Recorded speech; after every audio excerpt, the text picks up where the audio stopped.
Movers, à présent les valeurs qui vont faire bouger les marchés.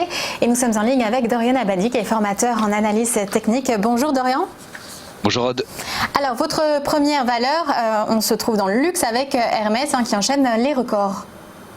Tout à fait. Alors plus largement, c'est vrai que pour les trois valeurs que l'on va voir ce matin, qui sont un peu les valeurs traditionnelles, qui m'intéressent en tout cas en début de semaine, alors on reste complètement orienté à l'image de la semaine dernière par le conflit commercial entre la Chine et les États-Unis, qui va clairement continuer d'attirer les attentions des investisseurs en ce début de semaine, parce qu'il n'y a pas de grande actualité différente en tout cas.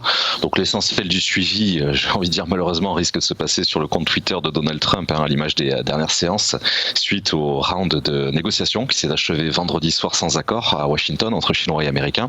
Alors dans ce contexte assez particulier, c'est vrai que Hermès, entre autres valeurs, donc continue de bien se porter. On reste à proximité des plus hauts niveaux historiques, avec le point d'entrée que j'avais déjà indiqué, donc sur les 616 € exactement. Je suis prêt à alourdir sur les 603, puisque je reste clairement orienté à l'image des dernières semaines à l'achat sur Hermès.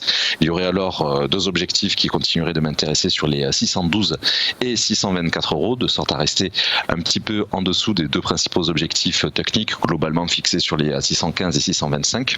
Et pour le moment, par contre, je ne compte plus viser l'objectif assez éloigné qui pouvait m'intéresser il y a de cela à peu près 2 semaines sur les 628, puisque c'est vrai que ces tensions sino-américaines ont quand même un petit peu fait baisser globalement Hermès ces derniers jours, mais sur des proportions très mesurées.